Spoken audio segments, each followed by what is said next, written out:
Welcome, everyone, to the Just Three Gents podcast here on the Bi-conic Wrestling Podcast Network. And we are here with the Professor, with Mikey, and with, of course, myself, JVL, to review AEW Dynamite from this last week, which was... It was more than a show. They seemed to pull out all the stops on this one for a big thing there. It's kind of funny. But before we get into all of our reactions to that, I want to remind everyone that as we are a new YouTube channel, we do need your help to grow. And how you do that, it's not planting seeds. It's not tilling the soil. It is going ahead and subscribing to the channel. It's liking our content. It's dropping comments in there so the algorithm gets fed finally, except off the blood of virgins, and gives us something there. And then there is supporting us on our Patreon, so we can actually bring you live watch-alongs, like for the upcoming, Colossal Tussle that'll be happening soon, or perhaps for TNA's latest pay-per-view they had. You can watch that one there. Yeah. I will say I ate well for this AEW Dynamite here. There was a lot to take in, a lot to digest. But we started off strong this evening. We started off with a TNT Championship match between two veteran stars that have fought each other many times in another company, but now are taking each other on after getting a bit of a push either way. We had Christian Cage and the Patriarchy at ringside versus the natural Dustin Rhodes. And gentlemen, there was a lot to take in with this one. I had mixed feelings about this at the top because we've talked about this here a lot of times, and I seeing wrestlers over 50 and not trying to be ageist, but sort of going out there and you just want to make sure that they're taking care of themselves, that they're measured, they're not hurting themselves, which the first 10 minutes of this, they absolutely were. They were very, very cautious. They were taking care of each other. You don't want them taking unnecessary risks just to attempt to be relevant. That's the nicest way I can say that. I go back to, Sting. You don't need to jump off the top ladder to get into a table and split your lip 100 different ways so that we talk about you for an extra day. You know what I mean? Yeah. Take care of yourself. So I was definitely nervous in that sense. That's always in my head. But after the first 5-6 minutes of this, they kind of let it go. And they kind of opened up a little bit more, and the second half of this was a great match. Kind of took some years off their lives, I felt like. Oh, this was a well-paced match. You could tell from the veteran presence that they knew how to carry a match and tell a story. Mikey, did you feel like they kind of gave you more than you expected on an early Dynamite type of show there? Upon first viewing, I didn't really necessarily click with this match, and I couldn't tell why. Then I watched it a second time, and I was like, you know what? I actually liked it a lot more than I did upon my first viewing. I mean, it's a foregone conclusion that Christian Cage is holding onto this title for who knows how long at this point. But honestly, I really am glad that Dustin is getting a chance to kind of go into the ring and wrestle because, as he mentioned, towards the tail end of 2024 is going to be the last year he's going to be wrestling. So, which makes me happy because he's had a long career, but it also makes me sad at the same time because I like Dustin. How long has he been last? How long has he been last ride, Dustin? Because he hasn't been on Dynamite for a long, long time, and then the last few weeks kind of showed up here. Almost about 6 months because he announced it basically like a little after Cody left. Like this is going to really, once he got out of his school, he was going to be really taking time to do this. Okay. Mm-hmm. I like watching Dustin Rhodes. Again, very measured, great. This was one of those textbook storytelling matches, which actually bookended a really good storytelling match, which we will talk about when we get there at the end of said Dynamite. I thought it was great. There were a few no-sell moments. There were a few calling your shots and miscommunication things, which is gonna happen, but it was nothing that was like deal-breaker stuff. Well, they had to build schmoz stuff in there to get Dustin to kick him in the balls because that's one of his signature moves. A few things there. Nick Wayne missed a couple of cues there to be able to get it set up, which is kind of interesting to watch Aubrey sell that. So nailed that Canadian Destroyer though in that part, which was kind of wild to see. Kill Switch really sold the fact that balls in chest. Yep. Oh yeah. That was great. I'm trying to find words. My brain shut down for a second. While you're waiting there, I'll fill in a couple things here because we had Ian Riccaboni on with us on commentary as well, joining the team there, and he kept Taz in check most of the night, which is really, really cool. But we had a couple of Taz wonderful things here. Fingers in your eyes, Excalibur. Fingers in your eyes and your ears makes it really hard to breathe, and you can't breathe when your fingers in your ears. Yam City multiple times when they finally hit the natural kick or the unnatural kick. And saying that Tony Schiavone was out because of National Marine Mammal Protection Day and his big support of that. So obviously that's what's going on there. So yeah, we had some good commentary stuff during this as well. Yeah, there was. I felt like they were just trying to make each other break the whole night. They had to because he was there, because dude was there, so they were like, let's have fun with this. Let's just needle each other as much as we can.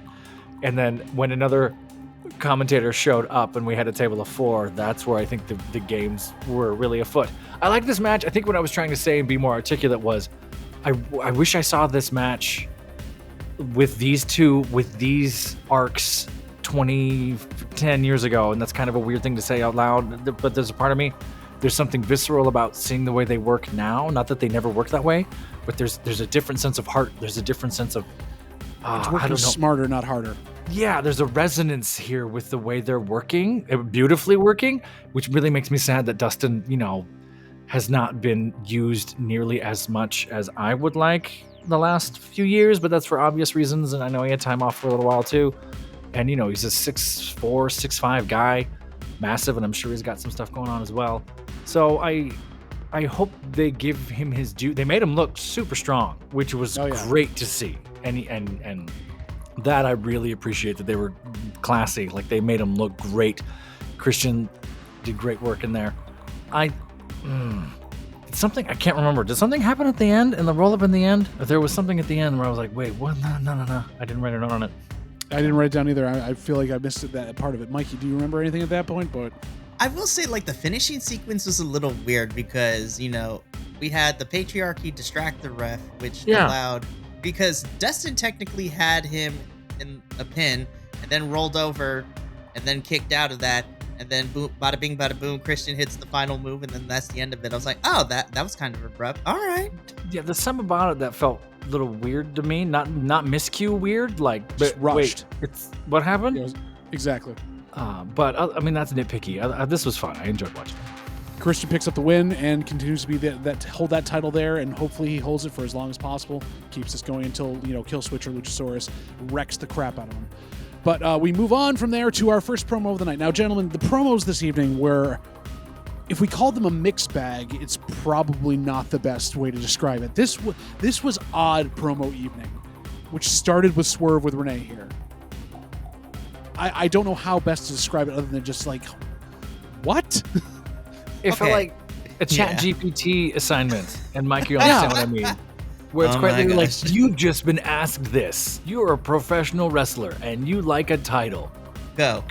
It was just generic and odd, and he was kind of staring off into space, and something Hangman, something championship, something Joe. And even Renee's kind of like, yeah, great. Something whose house? Yeah, exactly. Okay, thanks, bye. It was like a paint by numbers promo, which was really weird. And I might be looking... Talk about the title, talk about Hangman, say your catchphrase out. Exactly. I look at the weirdest things, but I'm like, the first thing that I was staring at this whole promo was just like, I don't know if it's makeup or what, but I was like, bro, Swerve, what is going on with the under the eye situation? He's been adding that in every week for the last couple of weeks, so it's been it's like this whole thing since the death match. Yeah. I'm like, Swerve, what happened? You look like me when I'm editing these things. Like, what happened, dude? There's a little extra death cab for Cutie in there. I don't it's very Dalton Castle. I didn't hate it, but I was like, oh, this is new. Hi, Dalton. How are you doing? I don't hate the look. I think Prince Nana was kind of funny, just sort of like, yeah, boss. What are you talking about? Like, he had that look of like, where are we going with this? Okay. I was waiting for them to say, what are we going to do tonight, Brain? The same thing we always do every night. Take over the world. And if you get that joke, you're over 30. I enjoy... Yeah, no, I can't say we enjoyed this. Compared to what came next, this was Shakespeare. But in general, it just didn't, it set up the final angle of the night, which happened after the main event, which was also really cool, but it could have been like a half a minute shorter and maybe rehearsed a bit. That would have been fun. It just seemed like this was handed to Swerve on his way into the building today. Because then we get Chris Jericho going over what happened on Battle of the Belts, and weirdly, he's struggling with Randy there, and then we have Matt Sydal join him, and Matt, I think it was best described by Ollie Davis today as like he's that kid that in the acting class who's really good at singing, but can't act worth a crap, and you have him give a monologue. Let him do the thing he knows how to do, and he'll be great, but don't let him act. Don't give him lines. Give him the solo. Exactly. It was so jarring. Jericho seemed distracted to me from the top of this. I'm going to say Renee's a professional, and I don't have... I'm not trying... I'm hopefully not imposing what my own thoughts are of what's going on behind the scenes and going full Pepe Silva. But she seemed somewhat uncomfortable with some of the promos this evening. Yeah. And this is one where I definitely felt like she was like, yeah, I'm here with you. I can't stand farther away from you. If that could just be me. He kept leaning into her farther. Yeah. Which I know she's distancing herself as well because of all the allegations that are finally coming out. It's like, I have to be near you, but I don't want to be near you. Yeah. And my husband go kill you. So it seemed very, very distracted and not with it. I didn't know where he was going. It was just no one did. So what am I going to do with you? I'm going to get a baseball bat with some barbed wire maybe? Maybe I'm going to do this to you? Yeah, I'll think about it. And then someone else comes in like, what are we? Why? It's like, hey, man, you should not do that. I am best friend who's like... I've known you for so long. Internet... Yeah, if anyone has been on the internet long enough, like this whole thing with Matt Sydal reminds me from an ASDF movie. It's like, yeah, man, like it's a cow. It's like, yeah, man, I human. You want to go skateboard? Like that's how it felt for this whole. Hey there, thing. Fellow kids. Exactly. No. Like, what? And I love Matt Sydal as a wrestler, but yeah, why? This promo was whack. The resolution of this doesn't make any sense. You know what you need, buddy? You need a match. You're right, I do. You want to? Sure. Well, no, and then Jericho shoehorning in the history. You were born to do this, some might say. That's the only thing I popped for. I was like, damn. No, I'm moving on. We can't stay with this long. We can't stay with Chris Jericho at all. I don't want to. He needs to go away. Because we move on to a really good match with Orange Cassidy and Trent Beretta taking on Commander and Penta, and we had angry Trent tonight. We had really angry Trent tonight. Yeah, they kept calling him Brenta. That would upset me too. This was fun. I didn't take any notes because I was watching it. So this was great. The opening arm drag sequence was so amazing. And there's been a subtle joke about arm drags for the last few months where they've been in every match. And I think there's sort of a joke to be like, can you get one in there and nobody notice? Or like, how many can you do? I don't know what it is. But there's like 4 in a row that were all like violent and sort of, oh, wow, that just happened sort of thing. Like that was really fun. And they were reversed and like gotten out of too. Both of them knew how to get through that and not have it hit them. It was a crazy opening match. Mikey, I know you love seeing Penta on your screen and seeing Commander and him work well together. Did this live up to expectation? First of all, it was nice to also see Fenix walk down with them, which I was like, I haven't seen you on my television screen in forever. Good to see that you're still doing okay. I really enjoyed this match, and honestly, for me, I agree. I think Angry Trent is probably my favorite Trent right now. It was also nice to see Mr. Chucky T himself also walk down with best friends, even though he is also injured. Yeah, this has been a weird time with injuries. Everyone's getting injured right now. It's ridiculous. The injured stare off between Fenix and Chucky T. Like they're just like standing there looking at each other, like I can't do anything. We're here. I will say, as much as I don't like to see my luchadors lose on Dynamite, if I had to pick one of the two, I'm glad that Commander got pinned instead of Penta, because I've grown to be sad every time. The last 2023, Penta got pinned a lot, so I was very sad to watch that. I don't like to see my luchadors get pinned, but honestly, this was a fantastic match. This was amazing, and I have mixed feelings of what happens afterwards. Yeah, Penta got pinned a lot and had his mask ripped off 3 times. Ripped once, pulled off. Yeah, messed up. Like Commander was so fast in this match, he had to stall a lot in the second half. I'm here too quickly. Oh no, I'm gonna pretend to trip. There you are. Like sort of almost. As opposed to Orange Cassidy, who nearly missed a pin breakup. Like he couldn't get in time. So there was a little bit of a haphazard. Oh my God, where are we? Thing. But match-wise, this was fun. I had a blast watching it. And then what happened after was kind of boring and dull, and I didn't like it. what they're referring to is that Roderick Strong and the Kingdom came out to, again, reassert that he's going to be going for that international title, seeming like he's going to take on Orange Cassidy, who's already had a match, is tired. It'd be the perfect thing for him to do. He'd, take him out while he can. But no, Roddy's too smart for that. I'm going to make you wait nearly 2 months to try to get to the next pay-per-view so you can think about that and keep it warm. I'm so mad. I'm sorry, what? Okay, so I thought we were going somewhere, and I was like, okay, cool. You know what? Do a swerve. Honestly. I thought we were going to lean on the Orange Cassidy making matches immediately thing. I thought that was wrestle right now and have Roddy win. But that was going to happen. Let's do it right now. Okay, great. And then shirts come off, and it's go, ding, ding. This is going to be... No, just kidding. No. I'm too smart for you. I'm going to wait nearly 2 months when you can lose it anywhere in between to take you on for it. And I would love your opinion of both of you. Since we've had the reveal of Adam Cole the Devil, all of the promos that have come out of this strange kingdom union thing have been garbage. They've not been good. And the one later on tonight I was just saying, what is happening? Are you referring to what? I was like, are you referring to Wardlow's? Because that was, no. The Wardlow one later, he only had one word. We'll talk about that. He had one word, still it up. I liked the intensity that the Kingdom had. I liked the intensity that Roddy had with his promo. The logic behind it is completely fakakta. Got past it. And in general... In general, it's just it seems like the writers are trying to stretch something farther when they could have had, set it up so Roddy says, "You'll never know when I come after it." Make it like a Money in the Bank thing. So that's the mind games for 2 months when it pops up and starts costing them. No, I'm going to tell you, like a babyface in a Money in the Bank briefcase, that I'm going to come after you in 2 months.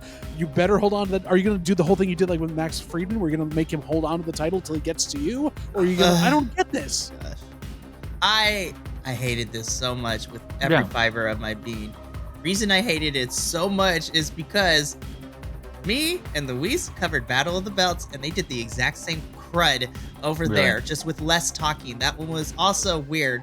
After Orange won, they threw Preston Vance out, and then Orange and Undisputed Kingdom just had a stare down as Battle of the Belts went off. And even though words were exchanged in this one, this is exactly the same thing that happened. They just basically had a verbal stare down, which was so stupid. And I was just like, on the one hand, I think Orange versus Roddy at Revolution is going to slap. That match is going to be good. It's just the fact that I hate that we announced it for you have... Commentary didn't help this. They're like, that's in 6 weeks. I'm like, damn, we have 6 weeks until Revolution. Well, that's a long time. I've got to call you on this, Mikey, though, because the wrestling fandom for the last year has been on AEW about not announcing matches for their pay-per-views with enough time to build something. So this time they did. They're giving us a 6-week build. Can they figure out how to make the logic work of this? I don't know. I want to be optimistic because I want to give everything a shot. But I need Roderick Strong and his almost a Burt Reynolds mustache to get it together. And we're going to talk about somebody else who pretty much had a Burt Reynolds mustache, as the camera really enjoyed a certain cowboy's mustache tonight. It was really awkward, camera peoples. You got to focus on it. I think Roddy's promos were better when he was going after Adam and Max, and they've just kind of gotten flat to me. He's not taking it personal anymore. It's just sort of, I've got what I wanted, and now I don't need it. I'm here. So there's Roddy's nothing promos were the best when he didn't talk at all. They were, because he had something. Ooh, shots fired. He had something to fight for up until this point. His promo skills have never been my favorites, even in the other company. His promo skills were garbage there too. We talked about this during the whole sitcom of Adam and Max, where what saved him was being funny and just yelling names. And he tried to do in this, and it didn't work. And that ship has sailed. Now that everything has been revealed, nobody's. I'm not. Yeah, you're not going to get the laugh anymore. If anything, people in the crowd are laughing, yelling the name Adam anytime anyone named Adam walks out, and then everyone kind of laughs. Which Hangman does not deserve. I was going to say, speaking of Adam, we transition backstage again, and Hangman Page seems to have lost a bit of his voice. He's a little underwhelming, and he's trying to basically go after Renee at the same time while also carrying, the legacy of Burt Reynolds on his top or upper lip. I don't want to be that guy. Be that guy. That's what we're here for. He's just enough cross-eyed to where I can't unnotice it anymore. He's just enough Elmer Fudd to where I'm like, oh man, I noticed. Now I can't unnotice it. But now that's all I see. My God. If you look right at him, it's that Michael Bisping, Shawn Michaels look. Like, oh, you're one of those. Now, oh, the real question is, we can look at him, but can he really look at us, though? Well, and also, when I did love he you, pick Hangman. this up? Don't hurt me. Well, when did he pick this up? Because he wasn't that way when AEW started. So is this from a match that he was in that I never just like noticed. Shawn Michaels, where it ended up being that way? Was it after the death match? Like something happened, and it's Now just I have to enough- go. Man, now you're gonna make me go looking back. It's I hope just not. enough for me to be like, oh, I can't unsee it. Oh no, it's Which just takes away from you enjoying the promo because you're looking and like, is he looking at me? Is he looking at the camera? Is he looking I at love Renee? the way We don't he know. looks at me. But I don't want to be a jerk and make fun of someone because of their eye turning in, but I did. And the problem, I just feel bad because I'm trying to pay attention to you, and you're big and mean and strong, and look at that 1974 mustache as you're looking at both cameras. Like, But oh, That that's- mustache damn was it. glorious, though. But the I want content of that the promo mustache. didn't help it. There was no content in the promo that would help No. you pay attention to him, so you're looking around for other things. Like I was paying attention to Renee's reactions for most of Right. it, which was sad. How do we go from last week for me being excited of all these challengers for Joe, and I was like, you almost self-destructed everything within Yeah. a week. I was like, Is- whoever's writing this, I'm sorry. I wonder, yeah. I was like, someone needs to take a sabbatical, like take a couple weeks off, go take a workshop class, like do something. Maybe pay for some more writers and stop using AI. But that's what we ended up Or having. hire me. No, I'm just kidding. I mean, I wonder how much of that is not. I mean, because last week we were like, there were a lot of promos, but they were good, and I was interested. It wasn't Promo Fest 6, Yeah, fix. right? I lost But count now- at this point. But now it was like, oh, these were all just kind of random, generic. Spit some words out. Camera gonna Well, catch it. plus This on is top like a of it- 2K cutscene backstage. It's like, this is how it felt. I likened it to last week was, like first or second week that SNL comes back for a season. And then this is like as they've come back from the break week, they've been off and they didn't know what the hell they were doing. So we went from that, though, to we at least picked up the pace of it and brought the heartstrings back. Mark Briscoe comes out because it's been a year since his brother Jay died in that horrible car accident. And he emotionally, goes for the crowd and says, we're still here. We're fighting every day. And they told my nieces who were in that car with Jay that they would never walk on their own again. And out they come, walking under their own power, and they're okay. Mentally, they're probably dealing with a lot of it. But that was like, oh my God, this wasn't forgotten.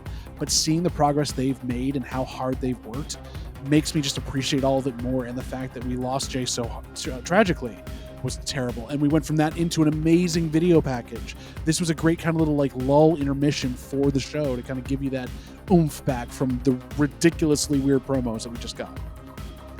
Yeah, they nailed it. It was from the heart. It was beautiful. I mean, we could talk about this forever. I think less is more. Like, it was perfect. Like, that It was was. a great send-off. It was a year just, later. Yep. The crowd It was was long. behind it. Yeah, it was long enough. It served its purpose. And honestly, shame on people who find a reason to nitpick at this. So it's just like, I can't believe it's been a year already is what blew my mind after I saw that. I was like, oh my gosh, it Was has the been a internet year. mad about this? Not necessarily. I'm just saying, there's always somebody who's going to find something wrong with anything at this point in this day and age. But it made me tear up a little bit because I was like, oh man, it's crazy. It's been a year already. Man, I miss him. But then we go from the video package, and when I first watched it, I'm like, oh, they're giving us a second to kind of process what happened. There was a long break Nope. there in darkness. No, they were getting set up for the Young Bucks to give their new promo to set their new characters up. They're the EVPs. They need to be professional about things and really look at how they run this company now. They're Guys, being the referred Young to Bucks as Matthew confirmed and that the Gen Nicholas. 5 Pokemon remakes are coming soon. Nice. They're black and white. Oh I my God. hated this so much. I don't know why they feel the need to do this. They need a refresh to be heels, I guess. I get that on another promotion where you turn cool people into suit and tie people, that's supposed to mean now you're the heel. Okay, but then you can kind of overdo it. Like I felt this one, even though he was saying some stuff that wordplay wise was actually kind of interesting to me, I saw right through it and got kind of bored, which is too bad. Renee is like, what are we doing here? Well, and they bring up Mox and her kid and everything else too. Like they got into it a little bit. Sure, they tried to play that personal nerve thing, and you know that's something that I guess is fair game in these promos and these things. I'll give them credit. I'll see where it's going and what they want to do, because part of what they said was true. AEW started leaning on stars 50, 60 plus. I mean, he's not wrong. No. He's kind of speaking to something underneath that we've all been kind of seeing and saying. See, and normally, like, I'm so behind it because I also agree with that sentiment. I think the biggest issue is this from a writing and a delivery perspective. It still came off as whiny, and that's the biggest thing.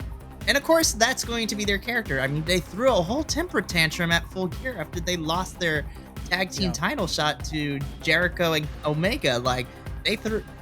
Aubrey almost got hit with a chair. I was about to go down there and fight them myself. Somebody walked away with one of Matt Jackson's shoe that they never got back because he threw it in the audience. That's a souvenir. Don't sell it on eBay, kids.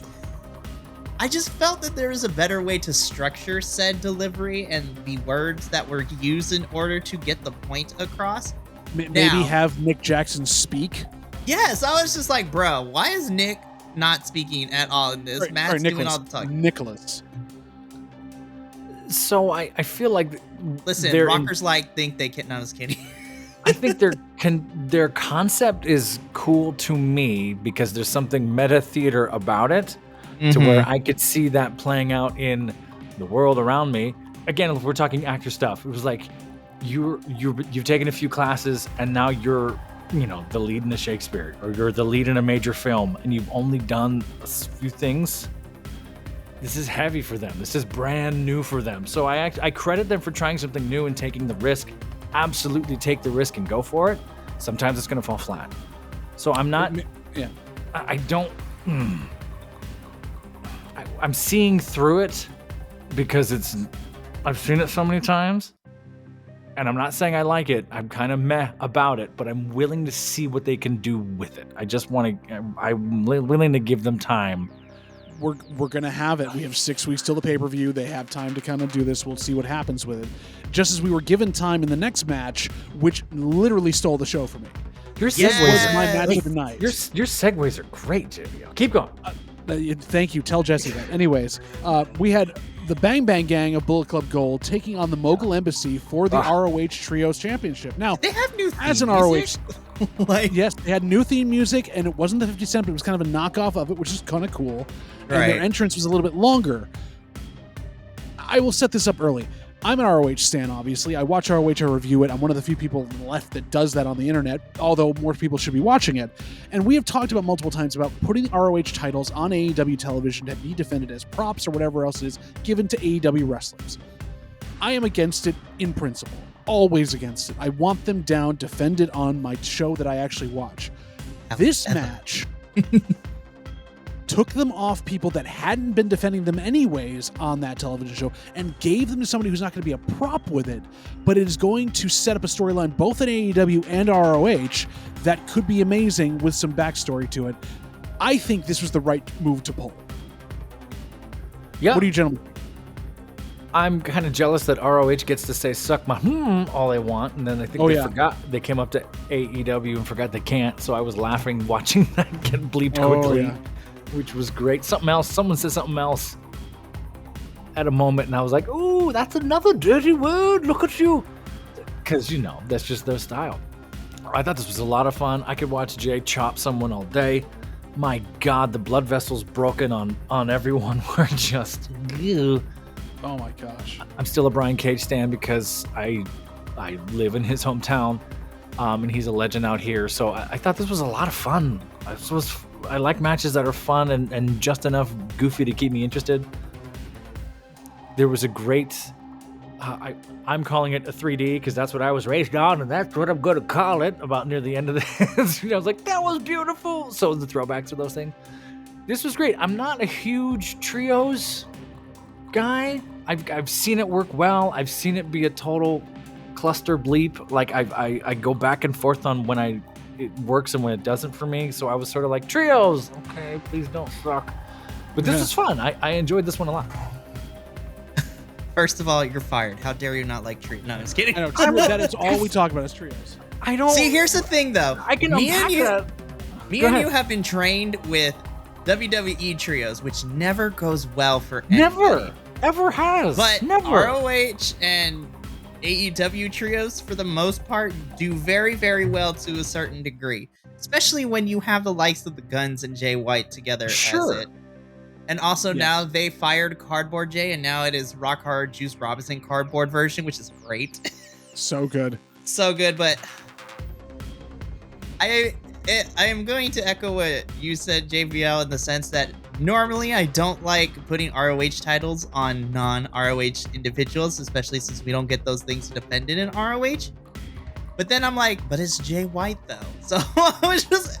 Who commentary big up that he was, he has history with ROH. He was the IWGP champion who went there and won a bunch of stuff. Like, he could come over to ROH and do a bunch of good stuff with this while also setting up his thing with the Acclaimed, which they came out to make the save at the end of it and help from Nana interfering. So I'm here for the Bang Bang, gang. Scissor gang. Like the safety. It's like the Bang Bang safety. I don't trust the Guns with safety scissors, so... Which we can't bring it up, but your favorite sign of the night, I do remember seeing it now. Yes. So it was there. Yes. It's there. Also, can we just shout out, I love how much more Anthony Bowens is taking charge of the Acclaim now, and, Billy Gunn as far as this, because they were all lovable goofballs. And now over the last couple of weeks, they've all gotten a little more serious, but Anthony Bowens has gotten a little more than the other two, and is kind of taking charge. And I was like, this is what I wanted to see. I love Max. I love Billy Gunn. But I have always said that I feel that Anthony Bowens is the brains of this operation, and it showed tonight because he prevented, Prince Nana, Swerve When I Drive, from hitting Jay with the ROH six-man title. So, and those are Billy's two sons, correct? Right? Yep. Yes, those are his actual legitimate. Actual legit biological. Hey. I love the fact that you're just seeing. I love generations in the ring. That's something that just speaks to that. The Guns are so good. They have the comedic timing of their dad.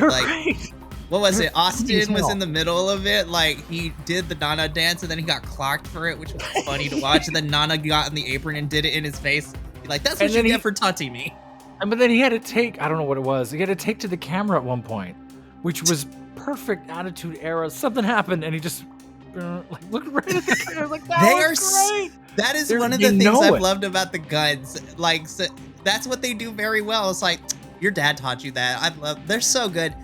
But also, shout out to Jay, man. He got thrown around like a rag doll for the majority of this match. He can sell and still sell that comeback now. He plays an underdog well. It's very interesting to see him play the babyface role because he's never been that.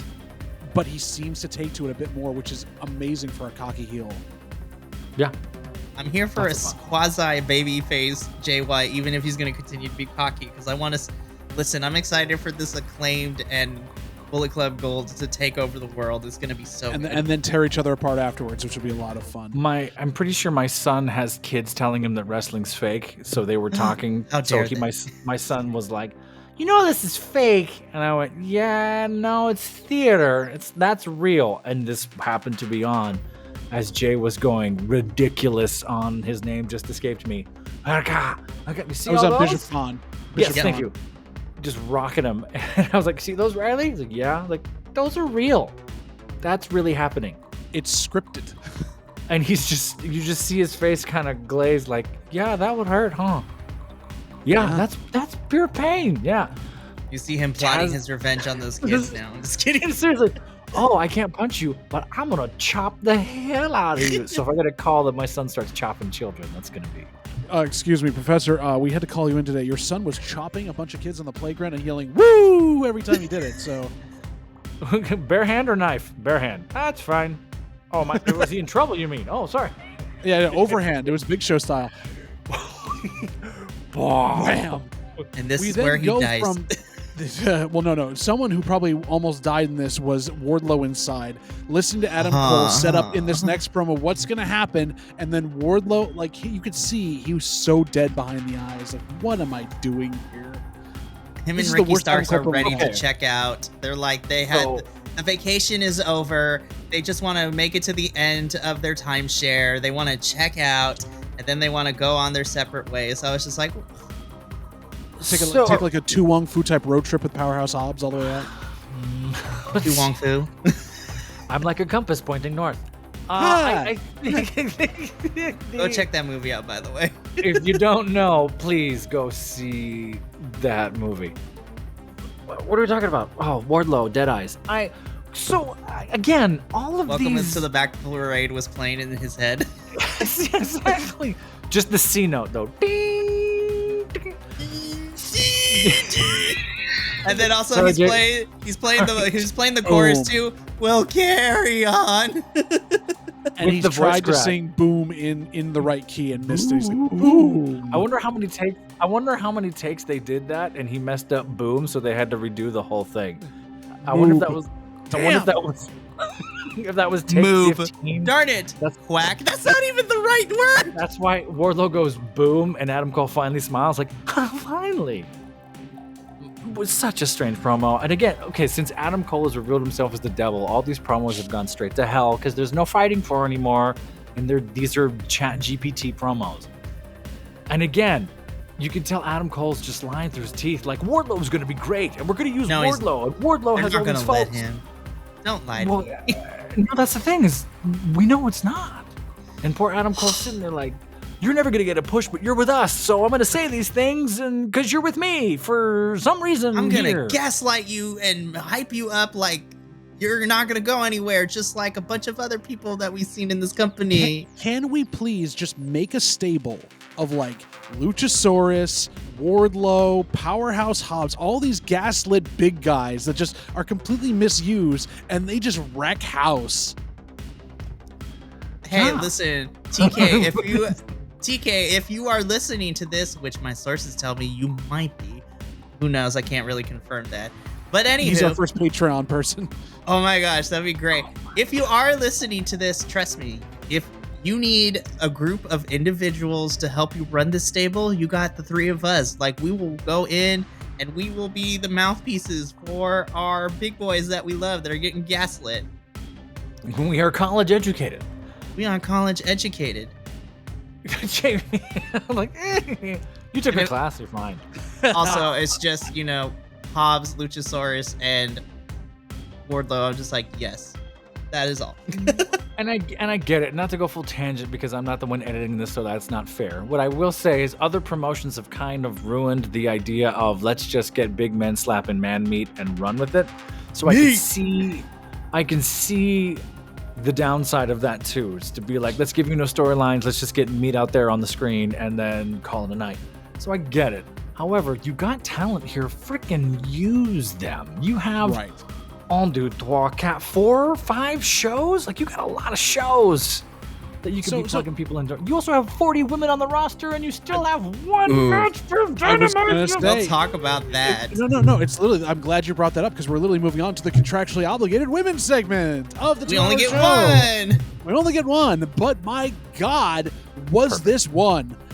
We first start out with timeless Toni Storm and her entourage coming out to join commentary as Deonna Parazzo takes on Anna Jay.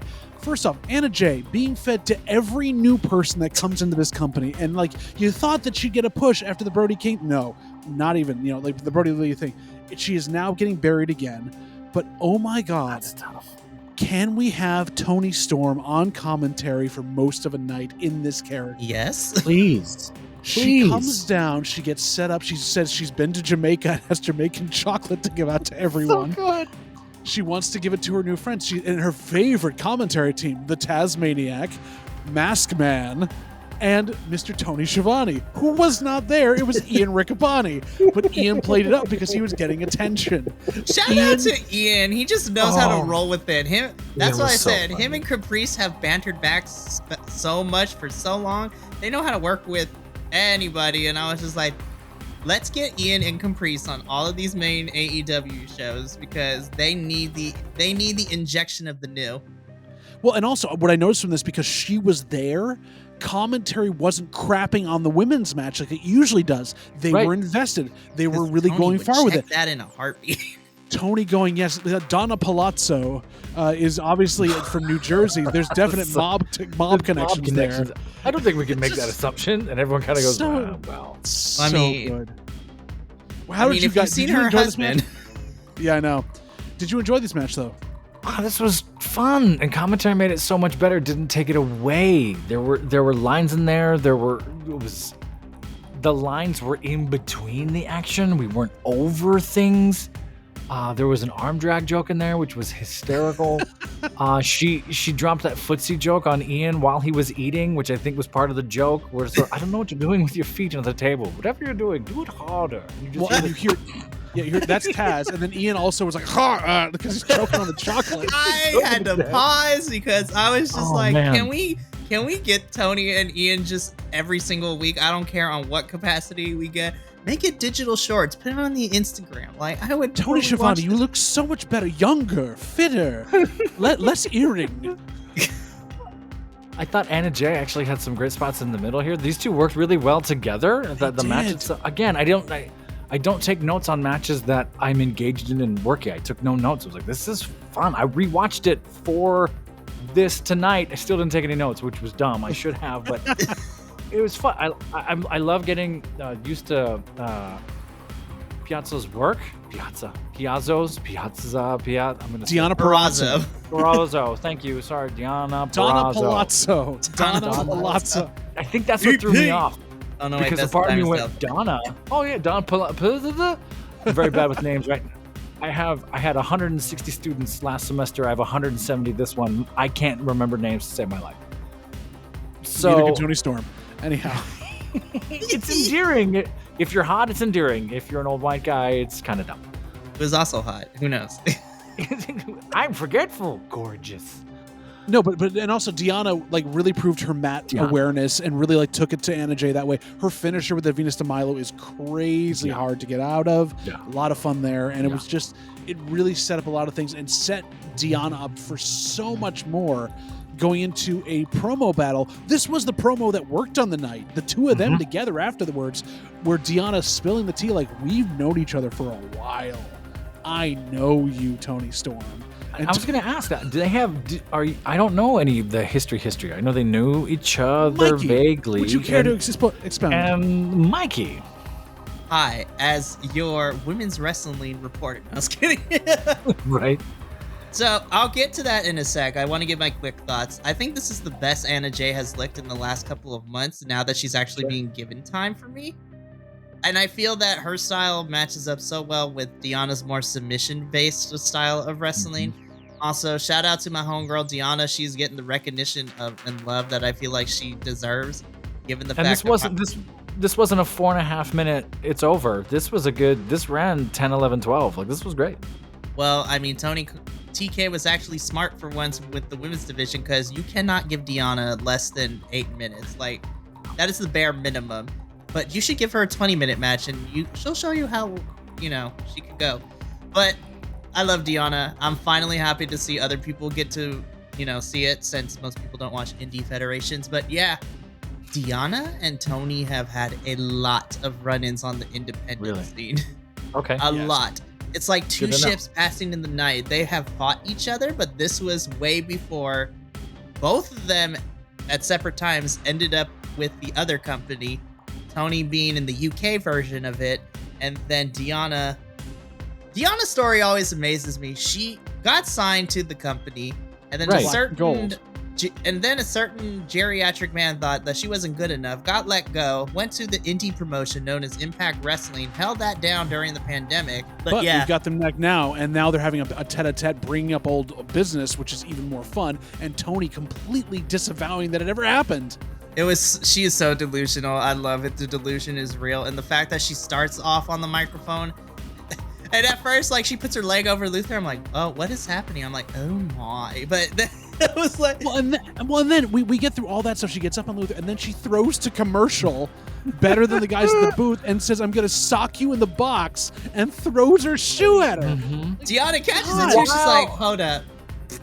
While full chicken fight, like full on Luther's shoulders. Oh, good. Looking up to Dianna, like that was so much fun and perfect. The crowd's all in on it. Oh yeah. As they should be. The pervs were out. The pervs were out watching and cheering, and you know exactly why. The cameraman had to cut away once or twice. It was perfect. Perfect. Now give us more than one of these, TK, and then we'll stop complaining. She has like 2 feet. This is gonna be.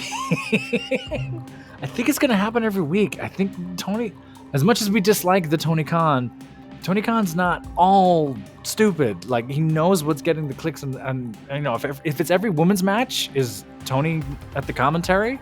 I'm here for it. I'm totally okay also, with that. All of you watching out there tonight, get out there and talk about women's wrestling online. If we get this out there, hashtagging it out there, like bring back more women's wrestling, we can drive that toward him so he'll see it, because that's what he needs right now. He is so worried about his audience being taken away from him. Give him a reason why we're watching. Make him give us what we want. Hashtag no lipstick service. Like for real. reals. There we go. But anyway. Yeah, so Now, this was honestly, that was my moment of the night, was the entire thing where she threw to commercial and threw the shoe. I was going to rate on the parade a little bit, but you know what? I'm going to reserve that for a different conversation. Okay. Because I'm going to rate on this segment a little bit because I'm super excited. Here's the thing. I was like, this is instant gratification. This is what I wanted to see when you signed Deonna and brought her in. Does anyone else notice the pattern that we're using Deonna currently right now that every other major women's star who comes in to AEW has?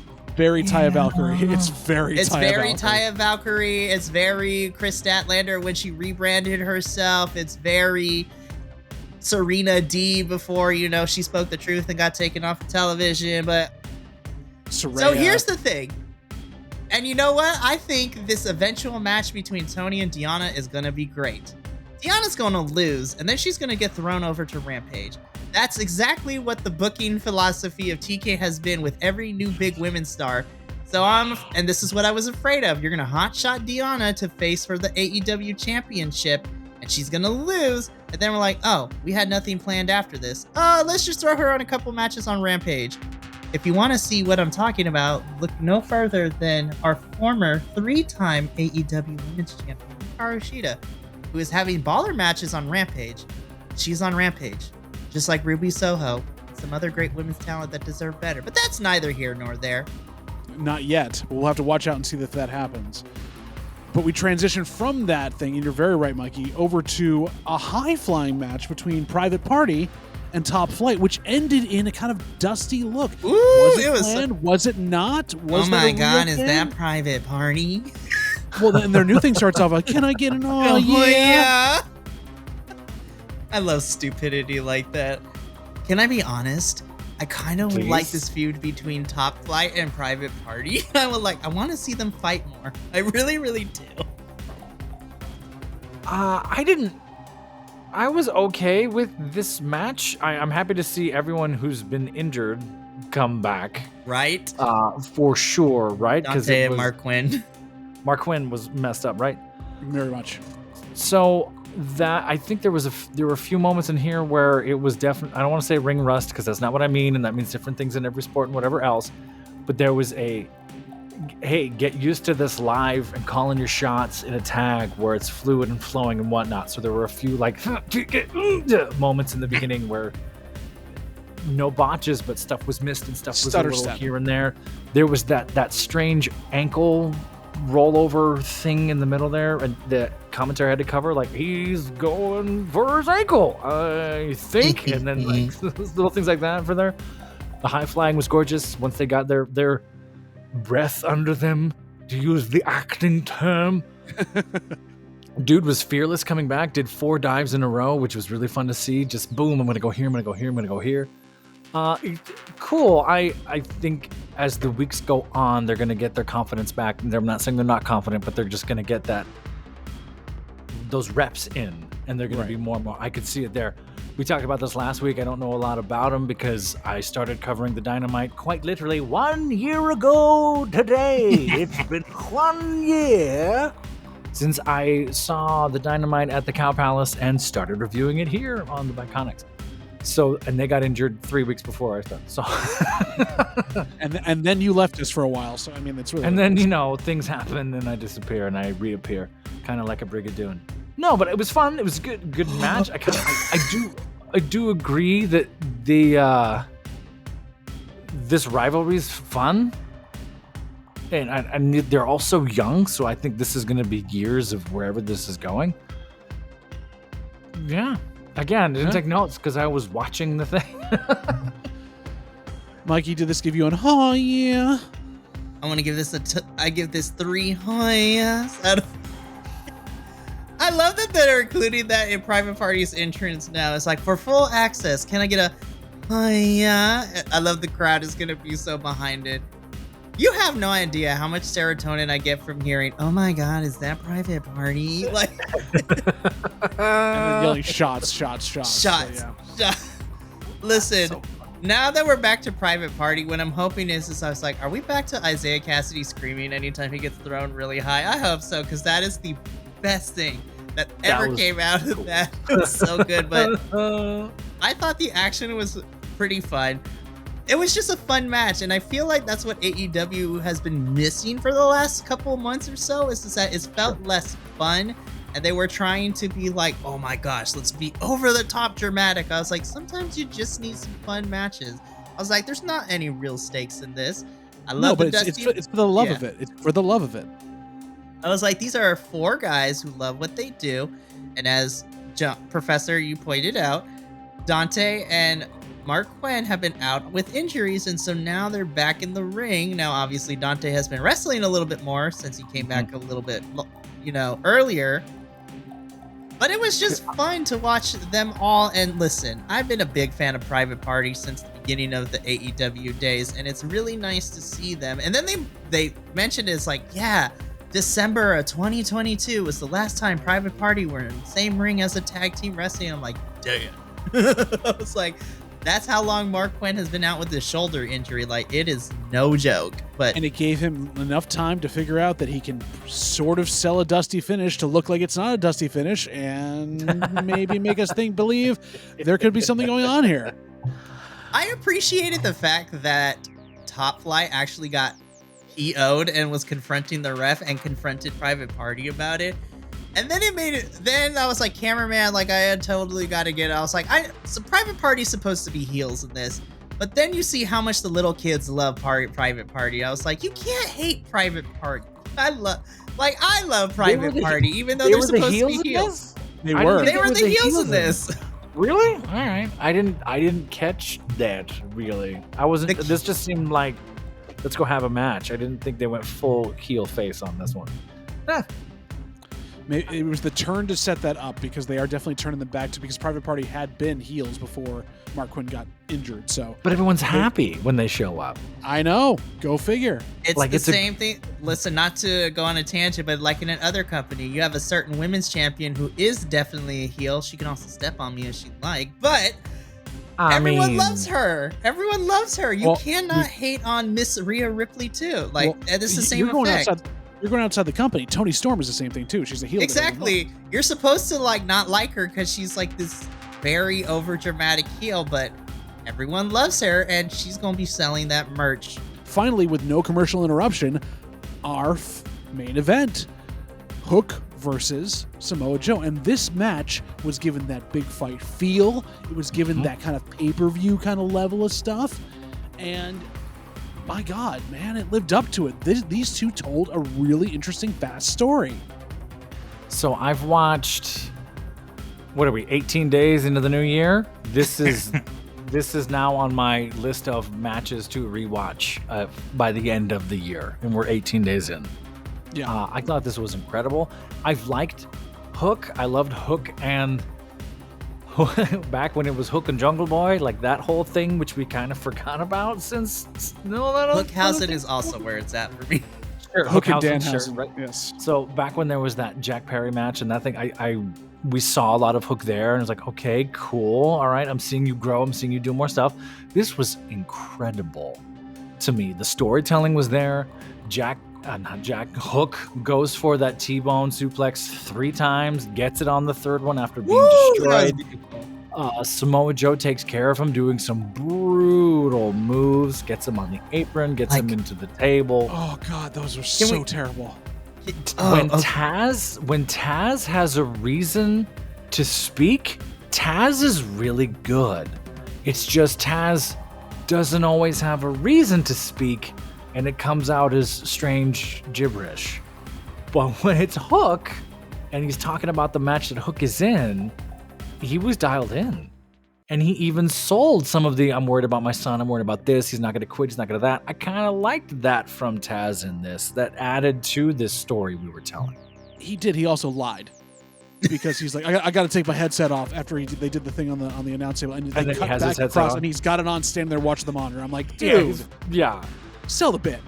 I was like, come on. He dropped the history of them and Samoa Joe, which, kayfabe or not, was sort of a nice sprinkling of something in there.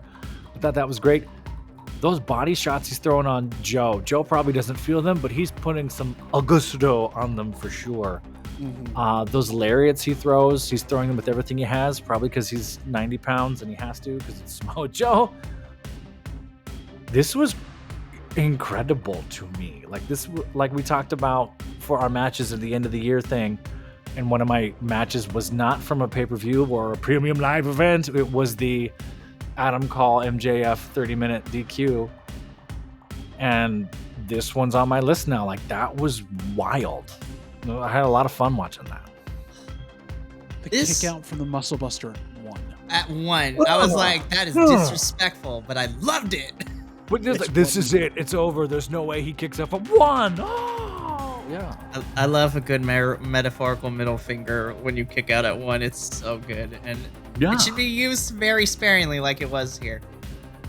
I gotta be honest, like, this for me was my match of the night. And here's why. I stated this last week when we talked about, Dynamite Homecoming, with how I was fearful because we're, pushing Hook into a title match with Samoa Joe so early. I was just like, we didn't really build up to this, sure, fine. And I stated that I was worried. I will be happy to report that before getting on here, I did eat crow because I ended up enjoying this a lot more, and my worries were actually dissuaded. And I actually liked what they did in this match because Samoa Joe still is out here like clobbering fools left and right. Oh my God, I thought we were gonna have to enact concussion protocol when Hook landed on that table. I was like, it's too close for comfort, Joe. No, it was the corner, and it exploded. And then they're like, oh no, there was a monitor there. I'm like rewinding. I was like, there better not happen because then I'll be upset. I was like, no. Scary. The thud is what made it worse. Like, the visual was bad, but then you heard the thud and just the corner.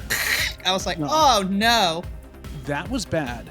Hook then sold the apron powerbomb. He bent himself in half and then flipped the other way. I loved so it was like, he landed right on the C5 vertebra. It's like, wow, you got the eyes of a hawk, my friend. Well done, knowing exactly where the hook was. I was like, I don't think so, but that's still gonna hurt in the morning for sure. You're gonna be in pain. Like, the storytelling of this was great. We had a beginning, middle, and an end. We had a false ending, which was really cool to see. I loved right before it was kind of meh ended for me and ended officially, Hook standing back up, calling him out again. Yeah. We're really selling Hook as this forever underdog, I'm never going to stop guy. And I'm trying to think, and you all might know better than me, I don't think we've had a real, like a solid wrestler who sold that for real for a while. Like a real, like, I'm always going to get back up. Orange Cassidy. All through his reign as the international champion. Yeah. More hurt and more hurt and more hurt. He kept getting up. He got bloodier. The match with Moxley where he's throwing the fingers at him and bleeding out. Like, the last year has been Cassidy's year to do that. Hook is taking it to a different level because this is also not just underdog, but like we both have the same finisher. you beat me with it this time, I am going to choke you out at some point. And I think, Sure. and I slightly agree with JVL, but I also slightly disagree in the sense that I think Orange Cassidy is a certain type of underdog. I think for me, Hook is considered an underdog, but he's given more grit than Orange Cassidy is. Orange Cassidy can wrestle, but he's also the fun-loving, he's kind of the quirky character, which is an underdog in itself because it uses the tropes of, it's just like, he's not taking this seriously. The rest of us have been studying hard, and it seems he's making everything look like a breeze, when behind the facade, he's been working his butt off, if not 10 times harder than his, constituents. Hook is the different type of underdog for me that gives me I'm from the streets, this is gritty, this is giving me a very, I'm going to beat you, I may have lost this time, but I'm going to come back 10 times stronger, so this ain't over. I'm gonna get my lick back. Well, and he did it so well in this as well to set up, like, he had so many other personalities at the end of this match that could have overshadowed him, and it did. It didn't. They were so good there. What happens at the end? Well, we had a run-in to save him from Joe's beatdown. I'm surprised Hangman could actually go straight down the actual ramp, because apparently he couldn't see it. But even his Burt Reynolds mustache. Mustache came in, letting Joe know, I'm going to stand there with you. I'm bigger. I'm going to take it out. And Joe sold this from the ramp. He's looking at Paige. Then he looks over here, and you don't know what the hell's going on. And there's Swerve in the front row also looking at Joe. And they're setting him up, and Joe is scared. He's like, oh, right. They smell blood in the water. They're coming for King Shark. Exactly. There's a ton of challengers, and I have put myself out there a little too much, and I have no backup. Right. It's going to be amazing. And then Hook gets his flowers. So good. Which he just walked out of. I did hear the camera and or producer call for pick Hook up and play his music, like they told Hangman what to do. He tried to, and then Hook left, and then Hook had to come back and sell it again. Yeah, they kind of missed it. So, meh. I like Joe. I like seeing where Joe's going. I like this set up for me the rest of the year. Whereas the first two Dynamites of the year were like, what are we doing? I have notes on those too. And we talked a lot about that. But I'm in on, okay, we got Hangman and Swerve colliding to get to Joe, and how is this all going to work out? I have a hunch. I'm calling my shot a little bit. I think we might get Hook Samoa Joe 2. And I think it's going to happen maybe mid-year. Something's going to happen. Well, they have to do the match to who has the better Coquina Clutch / Red Rum. Right. I think it might happen. I don't hurt it. I really enjoyed this match. This was my match of the night. This is what I wanted to see, and this is everything I wanted plus some. And I love the fact that maybe it's because MJF is taking a hiatus to go deal with his injuries or whatever, but it's nice to see a new champion. But it's also really nice to see 3 new, contenders for this, because you can literally build this up all the way to Double or Nothing, or if you really wanted to, you can build this up to Forbidden Door as well. You have 3 different challengers, and if you play your cards right, this is going to carry you until May and June with these 3 competitors. Honestly, I'm waiting for the triple threat between Joe, Swerve, and Hangman at this point. Gimme now. Or if you wanted to make a fatal 4-way with Hook too, do it at Double or Nothing. I'm here for it. We're here for the next year. It's going to be amazing to see where this goes. But gentlemen, we have to rate AEW Dynamite on our empanada scale for the new year. And since, we all know what that is, we'll start with Mikey. We'll go to the professor. We'll go to myself. What did you rate this week's Dynamite? How did you like it? Okay, so out of 10 empanadas. Yes, out of 10. So, as much as I really enjoyed the main event, and I love seeing Private Party and Deonna, I will say the second half of the show for me was a lot stronger than the first half of the show, by far. However, less promos. Yeah, I'm going to give it, but even with that being said, the second half of the show couldn't save of how disastrous for me personally in promo land that the first half was. So I got to give this a 6.5 out of 10 empanadas. And that's because the promos really, really destroyed it. And I took a point off because you only got one women's match and a segment thrown together. But, I was like, you know what? I could give it a little higher. Then I saw all the promos that we had before that, and I was like, never mind. Yeah, you're losing lots of points. You're especially losing a lot of points because a certain Chris, Jarrah NDA is still on my screen, so allegedly. Professor, how about yourself though? If this was just pure wrestling, no promos, this would have been super high. This would have been 9, 8, borderline 9. Like, this was up there for me. I had a lot of fun watching these matches. Promos definitely took it down to 8s and 7s. Having one women's match when you have 40 on the roster and you're misusing everybody else takes that down a little bit more. Some of those promos were bad and goofy, and as acting teacher, I don't respond to bad and goofy. I mean, I do, but I'm going to grade you. So yeah, I'm right in the same spot. I'm in that 6'5", 6'9", barely 7, like right in that, nice, like barely above, barely in the average range. Like, you could have done really better. Performers, none of the performers were at fault. It was all the other stuff going on around. Renee was fire as always. Love seeing Renee. Renee looked great. Held things together. Yeah, I'm gonna go with that. There we go. So while we're waiting here, because obviously I wanted to be in theme with the show, I fed into ChatGPT what my rating should be for this, and it gave me an empanada is a type of baked or fried turnover consisting of pastry filling, common in Spain and other southern European countries and Latin American countries and the Philippines. You should eat them at all times and make sure they are delicious to you in any type or sort of fashion that is fried. And that's what I feel about tonight's show. Honestly, it's 6.5 for me as well. Gentlemen, I have had a blast. Yes, I have had a blast with you this evening. Thank you for allowing me to Shanghai you a bit here for a bit and go over a pretty good thing of AEW Dynamite. I always enjoy your insight. I'm glad that we can get us all together as the Three Gents again. Hopefully this will continue to be the trend as we go into the new year with AEW Dynamite. But for the Professor, for Mikey, for myself, and just saying in general, we love you out there. You are Bi-conic. We're all Bi-conic. And we love sharing Dynamite with you, and we'll see you in the next video.